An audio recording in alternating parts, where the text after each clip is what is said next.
কেউ যদি অবৈধ উপায়ে আপনার একমাত্র চলাচলের রাস্তা বন্ধ করে দেয়, তাহলে আপনি কি করবেন?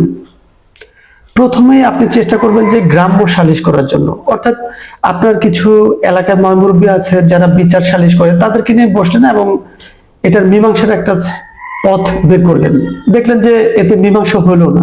আপনি যদি কোনো সিটি কর্পোরেশনে বসবাস করেন তাহলে মেয়র, এবং ইউনিয়ন পরিষদে বসবাস করলে চেয়ারম্যান অথবা ওয়ার্ড কাউন্সিলর কর্তৃক আপনি একটা লিখিত অভিযোগ করবেন। সেই জায়গায় আপনার পথের সমাধান হইল না, আপনার একমাত্র পথ বন্ধই রইল।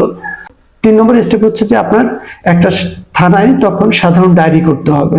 আপনার নেক্সট স্টেপ হচ্ছে যে এটাই, যে আপনাকে কোর্টে 2 ধরনের মামলা করা যায়। একটা দেওয়ানি কোর্টে মামলা করতে পারবেন এবং সিভিল কোর্টে মামলা করতে পারবেন। তো দেওয়ানি কোর্টে যে মামলাটা আপনি করবেন, আপনার একমাত্র চলাচলের রাস্তা অবৈধ উপায়ে বা জোরপূর্বক বন্ধ করে দিছে এই জন্য, এবং এই রাস্তা দিয়ে অনেকে যাতায়াত করে এবং সেই রাস্তাটা 5 বছর 6 বছর ধরে প্রতিষ্ঠিত, তারপরে অবৈধ উপায়ে বা জোরপূর্বক ভাবে বন্ধ করে দিছে।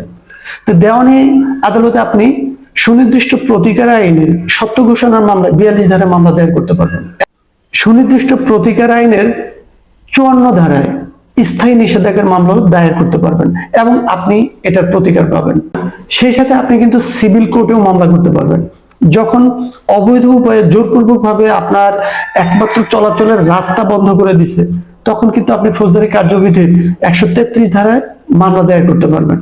যখন আপনি 133 ধারায় ফৌজদারি কার্যবিধির 133 ধারায় জেলা ম্যাজিস্ট্রেটের কাছে মামলা দায়ের করবেন, সেই মামলার পরিপ্রেক্ষিতে জেলা ম্যাজিস্ট্রেট কি করবে, যে আপনার যেই থানায় বসবাস করেন সেই থানার ওসি অথবা একজন নির্বাহী ম্যাজিস্ট্রেটকে সরেজমিনে এই বিষয়টা তদন্তের জন্য নির্দেশ দিতে পারেন। যখন এটা তদন্ত করবেন, তারা যদি প্রকৃতপক্ষে এই ঘটনা সত্য পায়, তাহলে কিন্তু ওই তদন্ত রিপোর্টের উপর ভিত্তি করে জেলা ম্যাজিস্ট্রেট আপনার পথ কিন্তু খুলে দেবে, এবং যারা অবৈধ উপায়ে এবং জোরপূর্বক ভাবে আপনার রাস্তা বন্ধ করছে, আইন এবং বিধি মোতাবেক তাদের শাস্তির ব্যবস্থা করবেন।